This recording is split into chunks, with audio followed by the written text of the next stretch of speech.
Welcome, friends and enemies, ladies and gentlemen. I'm Henrik from Sweden. Good to speak with you again wherever you are in the world. This is Red Ice Radio, independent, alternative radio, commercial-free, and more importantly, listener-supported, which means that we are truly independent. Well, it's a super busy week this week. We're doing several live streams on top of the radio shows. We are going from Monday, July 18th to Thursday, July 21st. We are covering the Republican National Convention in Cleveland. We're going to have guests joining us remotely, and we have reporters on location covering the protests and other events around in Cleveland. Redice.tv/live has more information for you, and also, of course, check out our YouTube channel. It's youtube.com/rediceradio. Subscribe to the channel, and definitely don't miss it. A lot of good stuff coming up. Well, on today's radio show, we are talking with James Bacque about his book, Other Losses, an investigation into the mass deaths of German prisoners at the hands of the French and Americans after World War II. Think you know the story of what happened after the war? Well, think again and realize that the Allies were no angels coming to save the day. James was born in Canada, educated at Upper Canada College and Trinity College in Toronto. His books have sold over 25,000 copies in 14 countries around the world. They have been the subject of academic conferences, many articles, and TV documentaries in Canada, the UK, the US, France, and Germany. Well, this is an interesting show, especially to the newcomer to some of the historical revisionism material that is out there. So listen up, and if you find it compelling and want to hear more, definitely check out our archives at redice.tv for much more on these and many other topics that crystallize this idea that most of history is a lie and what you've been told is far, far from the truth. Let's go over to James.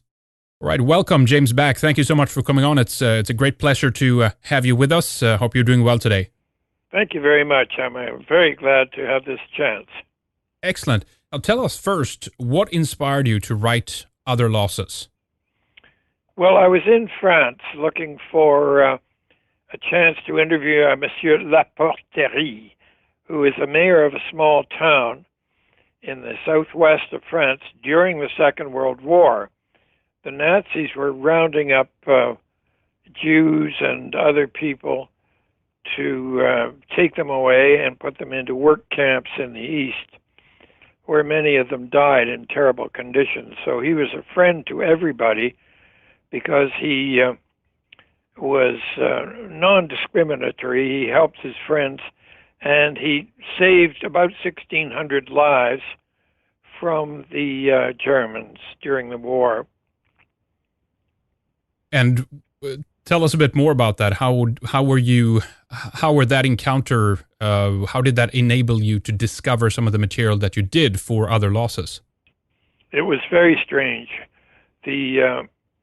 In the pigeonnier, as he called it, or the archives of this man, Laporterie, there were a series of letters in crude French from people with German names and with dates like 1947, 48, 49, 50, 60, 70. Many of them very friendly letters in this French. And it was obvious that he had German friends.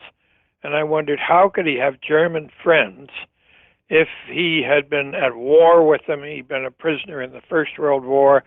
He had every reason to hate them, and he didn't. He was befriending them, obviously, and they were grateful to him. So I went to see these two men, or at least I tried to.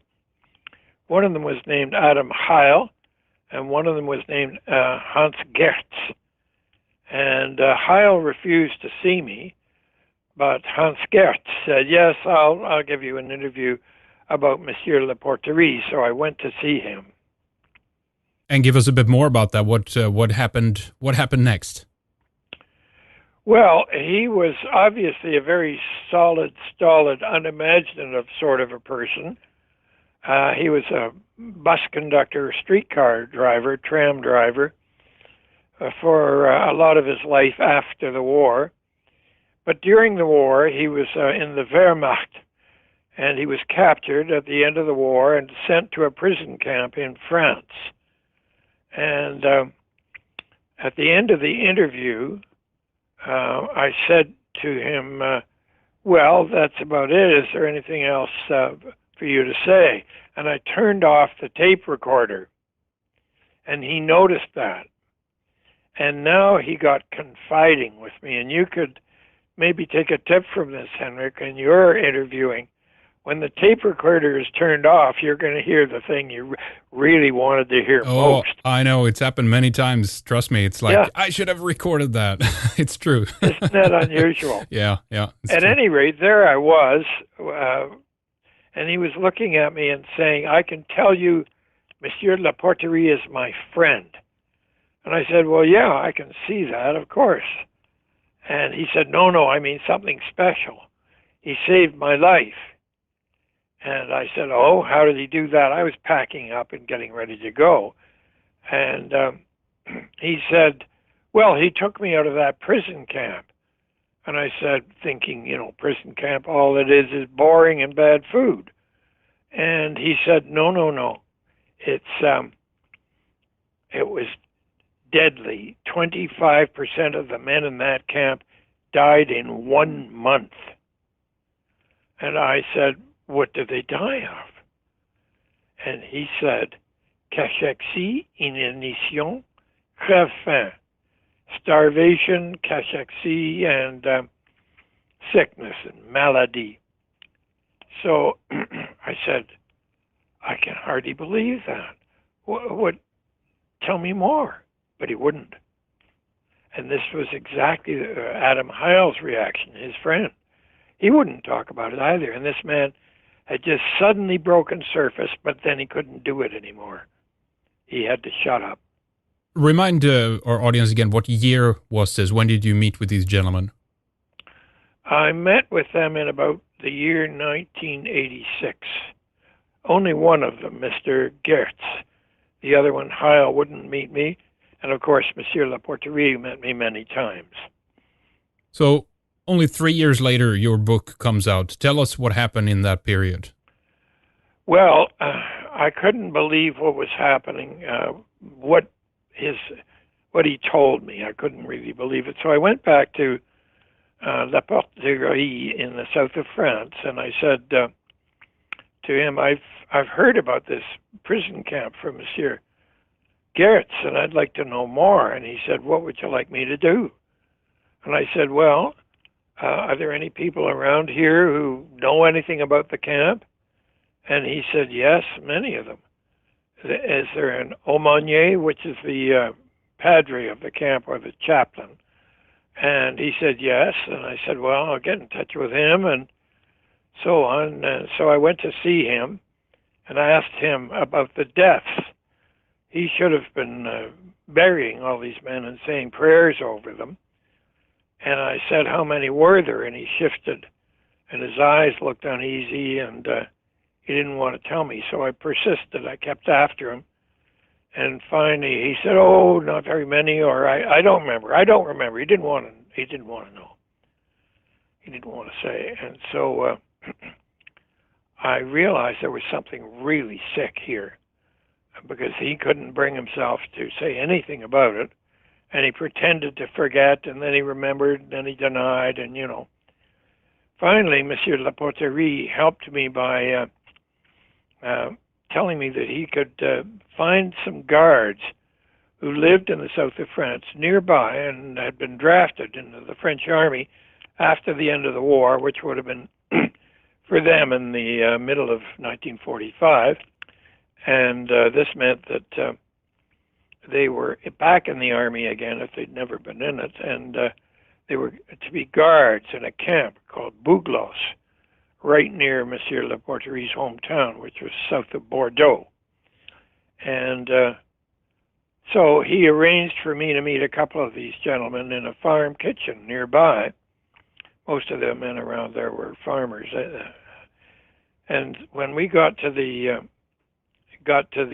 farmyard in the car, I had a research assistant with me. The cars were just jammed in the lot. I could see there were maybe 15 or 20 people in the house that just filled this little kitchen. And we went in there, and they told me the story of the camp.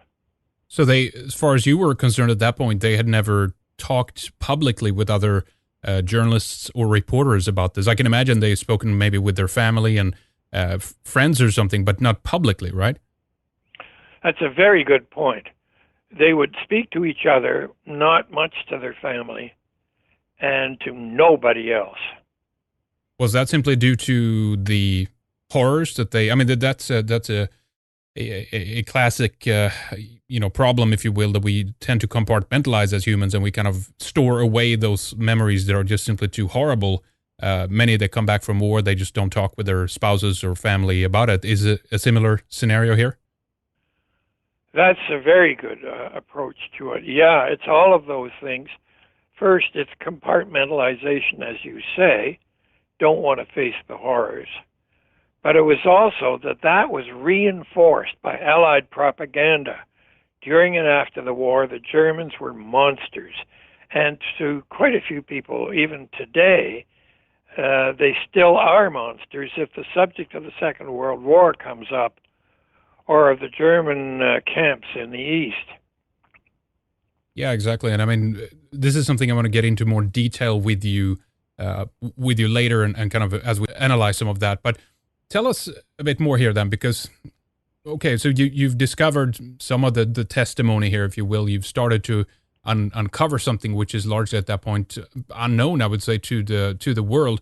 What are some of the sources that you eventually came to kind of underline these testimonies that became part of your book? Very good. The sources were mainly the prisoners and the guards, and the tears in their eyes when they had to talk about the camp. That convinced me completely. Nobody could have faked, after 50 years, tears of emotion over something that had not happened. Obviously, they were telling the truth. Obviously, there had been an absolute catastrophe in that camp, and as I discovered, several camps nearby. So there were more than one. So it wasn't just one bad camp commander. It was obviously symptomatic of a larger problem. So I went to Vincennes, which is the French Army Archive headquarters in Paris, and I began to look around there. Before we talk more about what you found there in the document-wise and how much the respective militaries had documented about this, Allied, and also, of course, I think you went to some of the Soviet archives too, but describe for us, those who simply don't know anything about what you're talking about here. Give us an overview. Give us a picture of what happened after the Second World War to the German military men.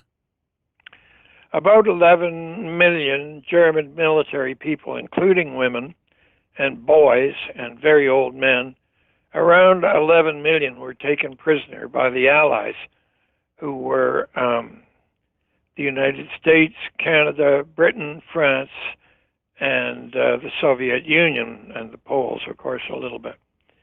And they were herded into camps. Most of those prisoners, about 7 million prisoners, were taken by the Americans, British, and Canadians. Sorry, Americans alone. The British and Canadians took about 2 million more, and the French and the Soviets took around, between 2 and 3 million, whatever's left over there. Not very many compared with the others. The great majority were in Western Europe, and the ones in the American camps suffered the most. They were they were herded into open fields. They were surrounded with barbed wire, surveyed by guards with machine guns and tanks and bulldozers, and they were left to starve. They had no food, they had no tents, they had no medical attention. They didn't even have water in many of those camps. Now, why did this interest you so much? I mean, I would figure today, due to I would say how one-sided the history is specifically about these kinds of occurrences, these types of atrocities. I think many would reason that, well, who cares that Germans were suffering? They were causing so much suffering that whatever happened to them, they kind of deserved it. How did you have any kind of internal dialogue like that? Did you struggle with any of this, or tell us more about that? Yes, very much so. During the First World War, my father joined up right away, a Canadian, and he joined up in August of 1914, within a few days of the start of the war, and he fought for the whole war for the Allied side in France, and then came back to Canada afterwards. In the Second World War, he served in the government doing government war work for $1 a year, and my big sister and my two big brothers both joined up. My big sister joined the Royal Canadian Air Force Women's Division and went to England and commanded all the women on a big bomber base. And my brother was in a sub chaser in the North Atlantic, and then in a mine sweeper at D-Day, going into the shore to clear the path for our troops. So I had a great deal invested in the war and in the sense of my family being destroyed, because, of course, I didn't see any of these people for years when I was just a kid. And I hated the Germans, and I hated Hitler for that reason. So what did you feel when you started to discover some of this? Did you started to empathize with the Germans as well? Not for a long time.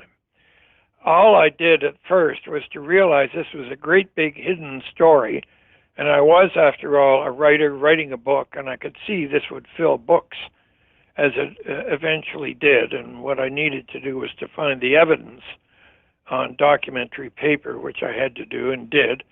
And then, but the empathy with the Germans came much, much later, and is still occurring, because that hatred that was planted in me when I was a kid took a long time to uproot and get rid of. Yeah, remarkable. All right, so tell us about, I mean, we'll get into Eisenhower here later. There's so many more things we need to deconstruct here. But let's talk about the documents that you did find. I guess you went to American sources, you went to other Allied French and British sources. Tell us about those first and what you found. What were some of the official documentation here? Well, I went to the French Army archives. I didn't find much there, but enough that it was obvious that they were hiding something. So the first thing that I encountered was the cover-up. And the cover-up proved that there was something to cover up, if you follow me. Yes. And having convinced myself that this was worth investigating, I had to disregard the propaganda, which was evident quite soon. The Germans themselves investigated why so many prisoners did not come home after the war, and they published a whole series of books, which I found very frightening at first, because it meant that all my research up to date had been canceled. There are all these books by German scholars saying everything was fine in these camps, don't worry about it. But then they thought, well, why would they publish a book saying a thing like that?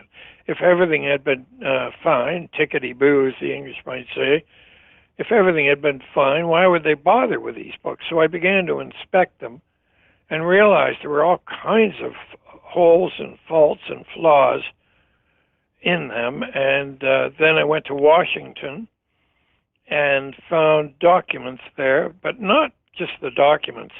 I found a man. His name was Colonel Dr. Ernest F. Fisher.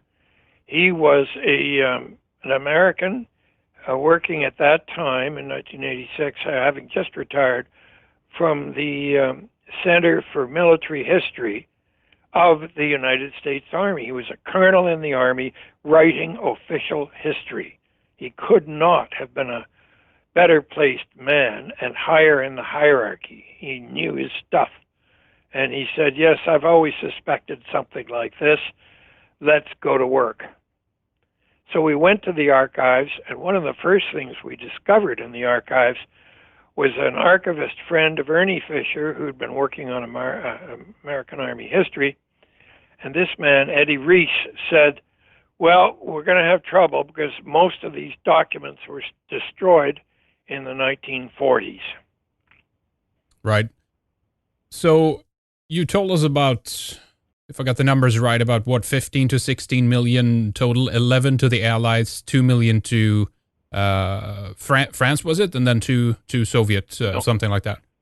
about 11 or 12 million soldiers and sailors and airmen were captured and imprisoned, and most of them were in very bad shape in their camps. Close to 2 million died, and they were in the Russian and American camps. That's where about 90% of the prisoner deaths occurred. French, at least American and Russian camps, with another few 100,000 in the French camps. Now, one of the issues here is the classification of these prisoners, right? That they actually they call them disarmed enemy forces. They changed a designation. For example, the Red Cross could not go and inspect these camps, internment camps, in the way that the Germans had allowed their prisoners of war and their war camps to be inspected. Was this one of the ways that they managed to get away with it, or how did they manage to how do I put this? How did they manage to do something like this without the bureaucracy, the system in place preventing this, if you know what I mean? Yes, I do. Well, first, they prepared the ground legally, and this showed how carefully they prepared their vengeance under the Morgenthau Plan. The first thing they did was to consult Army lawyers who said, well, you better get rid of the Geneva Convention applying to our camps. And they did that simply unilaterally by saying to the Army officers, the State Department in the States, now run by Hillary Clinton, or lately by Hillary Clinton,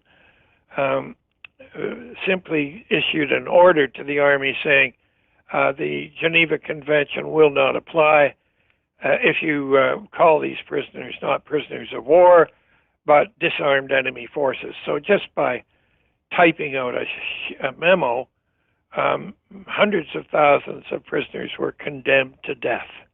Yeah. Wow. It's remarkable. Let's talk a bit about Eisenhower's personal motivations. I mean, there's been a tremendous pushback from many people within those who are trying to salvage Eisenhower's name, if you will. When your book came out, there's been a lot of criticism. We can talk more about that later. But what would you describe him like, and his personal investment, if you will, in this whole atrocity? Well, I can't speak for another man. I can only describe his actions and the results of the actions. So I don't know exactly what it was, but he must have hated them. How could you do such things to people without hating them? And he said himself in a letter, which I've read in an archive, he said himself in a letter to his wife, God, I hate the Germans. Yeah, that's right. So his actions speak louder than any other, in his own words, speak louder than anything I could say. Tell us a bit about the Morgenthau Plan and how that kind of coupled with what happened after the war. The President of the United States in that period was Franklin Delano Roosevelt, and he was very eager to get the Americans into the war, and he succeeded. He got them into the war when they didn't really want to be there, and they didn't really know why they were in the war, but they were there. And his best friend, or his guy who said he was Roosevelt's best friend, was Henry C. Morgenthau, who was the Secretary of the Treasury. And he tried to push Roosevelt into a policy of vengeance against the Germans. And he wrote out a plan called the Morgenthau Plan, later published in a book, but presented in a memo first to Churchill and Roosevelt at their meeting in Quebec City in 1944, when the Allies were on the verge of winning the war. And he got them to sign off on a memo saying that they would destroy German industry, that they would prevent the Germans from having trade with the rest of the world. They would turn the country into one big prison. They would rob the Germans of the best of their farmland in the east, which meant Brandenburg, Silesia, Prussia, Pomerania. And that was great farmland and a lot of coal mines too, and hand it all over to the Russians and the Poles, and turn all the occupants, who were all Germans, into refugees, streaming into the remainder of Germany, who in 1944 numbered about something over 60 million people. They added in the last 15 million people there. Yeah. And they were all starving and penniless, and they were not allowed to grow their own food. That was part of the Morgenthau plan, to deprive the Germans of fertilizer as well as other things. So millions of civilians died under the Morgenthau plan. So the total death toll was far more than the prisoners. The prisoners died to the number of maybe 2 million. There were 6 million people dead, according to Chancellor Konrad Adenauer, in about 1946. He made a speech in, 1949, he made a speech in the Swiss Parliament in Bern, where he was allowed to tell what he knew, and that was 6 million people more on top of the prisoners. That's 8 million, and there were millions more among the refugees. The German name for them is Vertriebene. And so there was something over 10 million people deliberately exterminated by the Allies after the war, while we were the victors, and we had no fear of the Germans taking war against us anymore. Yeah, absolutely remarkable. It's horrific, absolutely horrific. I can't even begin to imagine what the conditions were like, and how long many of these people had to endure this as well. Because, as you say, from 1945 all the way, I believe, up to 1949, these open air prisons, these death camps were operated. Tell us a bit more about the conditions there, in terms of what they. I guess we can talk about what they didn't have, because they didn't have access to anything, as you say, not even water, but no shelter, no. Some of them didn't have blankets or overcoats. They were here, obviously, around all the year seasons, right? So during winter, cold winters, and then blistering summer heat, right? Yes, that's right. But the open-air camps did not last all that time until 1949. Conditions were extremely bad, but they weren't that bad. The open-air camps lasted until about Christmas of 1945. In other words, about 8 months after the end of the war. Most of the prisoners who were still alive at that point were confined to barracks under shelter in France or other places. But they didn't have enough food, and they didn't have medical attention, and so on. So they were dying, but in slightly reduced numbers. The dying rate slowed right down for the prisoners by around September, October, November. But the death rate in the country itself went way up. It was about 10 times in Germany what it had been before the war, the annual death rate. Yeah. Now, the Red Cross, as we said earlier, didn't have access to inspect and whatever. Did you manage to find anyone at that time that had been vocal and concerned about this, or was this completely under the rug for all those years? No. At the time, Chancellor Adenauer spoke out, and he was reprimanded, but he was not removed from office. He was reprimanded. But what happened from then on was that the Allies, who could license the newspaper publishers and the school texts and the radio and TV, would threaten anyone who published on this subject any truth about these camps, and the Allied imposition of starvation conditions between 45 and 50 would lose their license. So it was worth your life and your livelihood to take on a book or a magazine or anything that said what really had happened. So everything was pushed under the rug and concealed and hidden, and lies put in place. For instance, the books that I told you about, to the number of about 20, that were published that said everything was okay in the camps, were published by the German government in the 1970s after we restored self-government to them.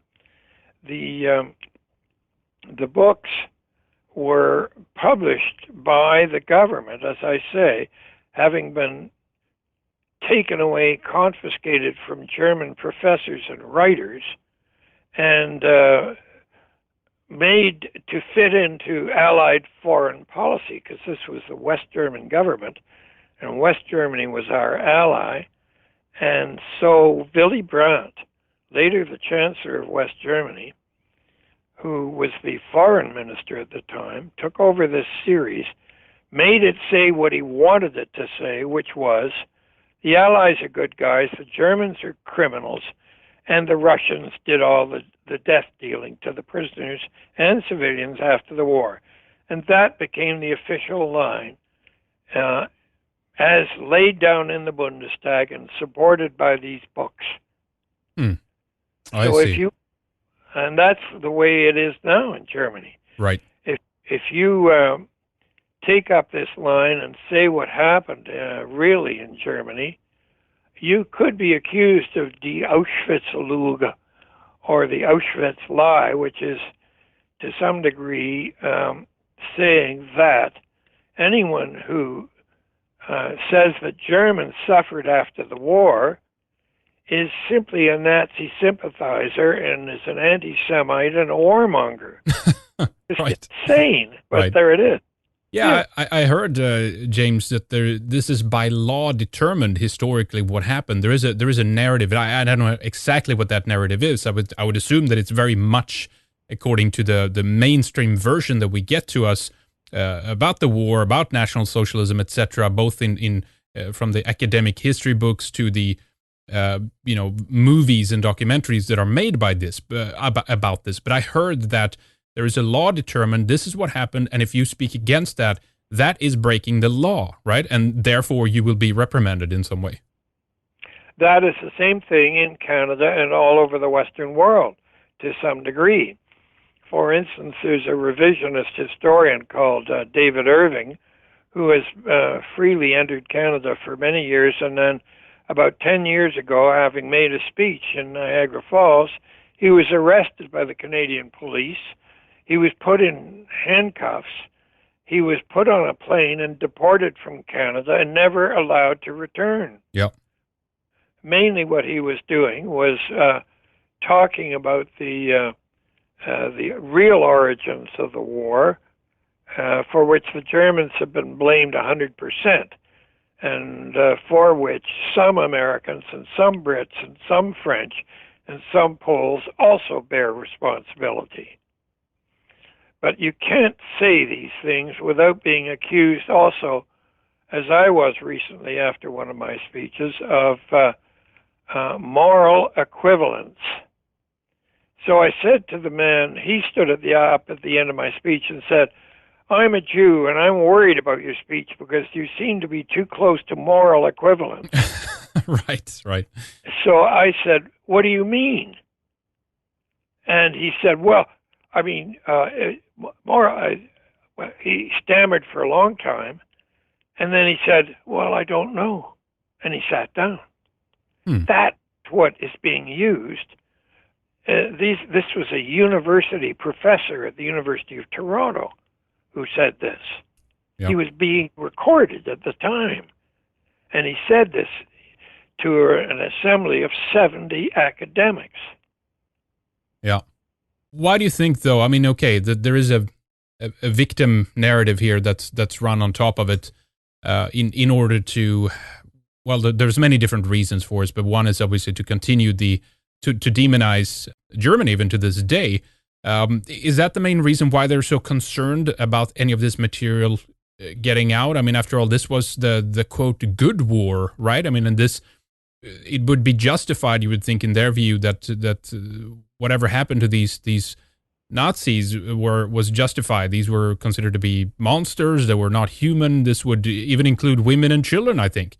I mean, this is more or less the narrative that we get to us today through the movies and entertainment and even documentaries, right? So what are they afraid of? Oh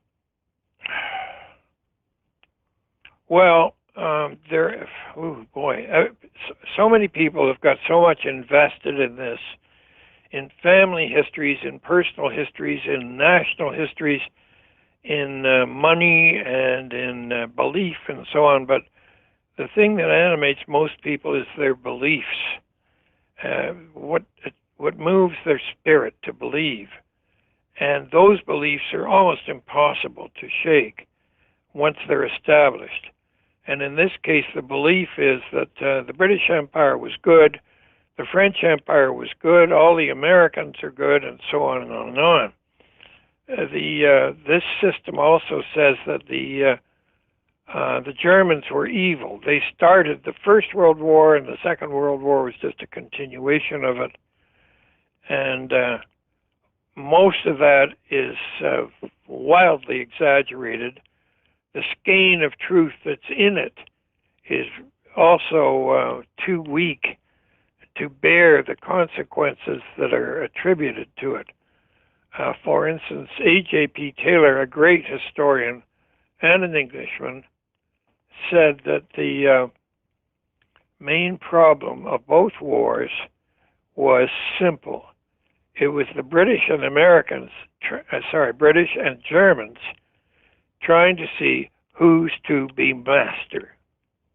Who's to be master. That's really all it was. Mm-hmm. Yeah, interesting. Tell us about what happened when your book came out and how this was received. I mean, it did ruffle some feathers, to say the least. How was it treated? And we can talk about some of your critics and how the academics have tried to consequently, destroy much of what is in the book. But give us an overview of this. Well, the book was a big shock at first to most historians and academics, and it was a great cry of relief in Germany. Millions of people were moved by this. The book sold hundreds of thousands of copies. There were many hours of television interviews and many yards of newspaper interviews in print and so on. So it was a big shock, and the German academics at first were somewhat credulous. They believed it more or less, but then they began to gather their forces and say, well, we've been wrong all along. We better prove that this guy is wrong. So it was divided up about, I couldn't say how many, but thousands of ex-prisoners wrote to the Frankfurter Allgemeine Zeitung and to Die Welt and other places, saying that we were in those camps, and we know that what Mr. Bacque says is true. And also many, many hundreds of letters to me personally, and phone calls, and people would come to the door of my house and say thank you. And so that was in Germany. In France, they just total shut down. They would not believe anything. And the book, when I went to find it in a bookstore, the book was hidden under a table. They were afraid to let people know, passing the window, that they would have such an awful man as Bacque in their store, especially given that I have a French name, which in England it sold fairly well, but not very well. And they refused to publish it at all in the States. And in Canada, it was a big bestseller. And it's gone on to sell around the world hundreds of thousands of copies. Yeah, I mean, there was, I think it was Stephen Ambrose, right, who initially expressed understanding for the book and agreed on many points, although it wasn't too, he wasn't admitting to all of it. He said, well, there's some flaws here and there, but he, as far as I could tell, retracted this later and basically went along to kind of attack the content of the book. Is that correct? That's right. That's exactly right. And I don't know why he had such a volte-face, but I do know that just before he changed his mind and went public with this, he was named a professor and teacher at the United States Army War College in Pennsylvania. And presumably the Army officers there got after him and said, Steve, you can't do this. You look at us. I mean, we're wonderful people. And you've said yourself Eisenhower's a great man running around. So you've got to do something about this. You've gone off course. You've gone a bit crazy. And you better turn around and attack back. It's not too late. And I guess that's what's happened. I can't think of any better reason, but he certainly was weird with the fact that he supported me and then flipped over and attacked me. Well, I think that implies, and we can talk more about this in the second segment, but I think it implies that there is an interest from a bigger force, if you will, above him in terms of academia and history and all these kinds of things, that they must keep this narrative in place and in line. But before we talk about where people can get copies of the books and whatnot, you have a documentary film coming out as well. I think it's been worked on this year, correct? Tell us about that a bit. Well, there is a documentary film. It's entitled Other Losses. It's going to be available on DVD in both the PAL format for Europe and England, unless they secede with Brexit from the PAL format too. I don't know about that. Right. And in North America on the NTCL. And it's in both German and English at the moment, and it'll be in other languages soon, I hope. And you can buy it. People can buy it if they would, please, from me at my website, jamesbacque.com. And please do buy it. It's an education and a contribution to my further research. And in the PAL version, it's available from Kiefhauser Verlag in Mengerskirchen in Germany. And that'll be up on your screen, I believe. You're going to be showing these websites, I believe. And yes, we're going to have links, to them on the program page. And one of the things I wanted to note here too is obviously that the trailer for the film, we'll add a link to this so people can take a look at it. It shows much of this. There's much of this that was filmed, not everything, of course, but the open air prisons are there. You have testimony in the film from people who were both serving in the U.S. Army and also civilians on the German side. So it's very, very revealing, and people can actually see this for themselves. It's not something that's made up, That's right. It's remarkable. How did you come across some of that footage? Is that military archives in the U.S. or who had that material, by the way? Well, some of it is, the U.S. Army Signal Corps, and some of it is new footage that we made with survivors of the camps, and that's really very moving, some of that stuff. What was in the U.S. Army Military Archives, believe this or not, it's just bizarre.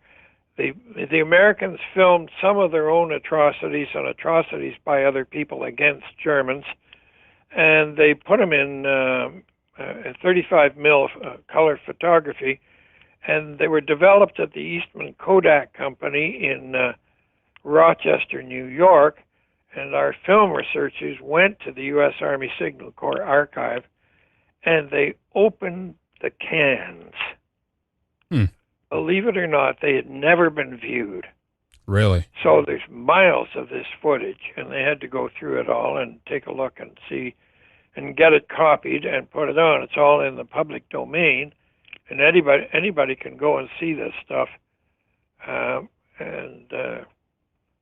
So that's what we used as the basis for the contemporary footage, 35 mil color. Wow, excellent. Now, okay, so we have the book, of course, Other Losses, then we have the documentary by the same name. You also have, I guess this is a follow-up book called Crimes. I want to ask you about this in the second hour, but Crimes and Mercies, right? This is more of the civilian side of things. Is that correct? More or less, yeah. And these are available, of course, at the website that James mentioned, James Bacque, and that's spelled James, BACQUE.com, jamesbacque.com. We'll have that link up. It's also on Amazon. Was there any other websites that you would like to give out to the audience? I know you're redesigning the website too, right? So it'll be a new version of it up soon too. The new version of the website is going up, I think, tonight. That's right. And when I say tonight, I mean Monday, July the 11th. I believe this might be rebroadcast later on. Yes, talonbooks.com. I'd like my publisher in Vancouver to be mentioned, and you can buy the book via him. Talon is spelled Talon, books, Books, talonbooks.com. And Kiefhauser Verlag, I hope you'll put that in print. It's the books are available in German. The film is available in the German and English version from Kiefhauser, and the other books are available in German with many illustrations from Pour le Mérite, Pour le Mérite, Merite. It's French, but it's the name of a publishing company in Kiel in Germany. And you can put the email address for that company and the website address on your video version of this. Yeah, we have a program page too, folks, that will have the links up on, so definitely check that out. All right, very good. We're going to take a short break here, and then we're going to continue and talk more with James in the second segment. I have much more I want to ask him about. I do want to ask him about the newer books as well. I know that he's written some novels as well, so I hope we can get a chance to just talk about that as well. But stay with us, ladies and gentlemen. Stay with us, James. We'll take a short break, and then we'll be right back after that. Do you want to hear the rest? Well, please support independent media by signing up for a membership with us and tune into this and all of our previous shows in full. First hour is always free. Our show is also commercial free, and the second hour is exclusive for members. With a subscription, you also support an alternative independent radio show and a growing live TV channel that is just starting to get the wheels moving. And with that subscription, you also get access to well over 1,000 radio shows on a myriad of topics that has interested us over the years and condensed down to what we today find to be among the most important and pressing, as the enemies of Western civilization and all of mankind are moving so fast and transforming things so rapidly. Now, these topics include European survival, identity, culture, as we fight the globalists, the cultural Marxists, the monocorporatists that are pushing mass immigration. And this is not only leading to the erosion of culture and identity, but also to violence, unrest, and countless other problems, as we now can see in Europe, America, and around the Western world. So inform yourself so that you can make better decisions on how to act and what to do. So definitely sign up for a membership with us. It's only €6 per month. We have subscriptions going from 3 months up to 2 years available. The website is redicemembers.com. That's our website where we have all our content listed from our start in 2006. So stay tuned. James Bacque is coming up next. Much more to discuss when it comes to the Allied war crimes after the Second World War. Stay tuned. We'll be right back. Thank you so much for listening.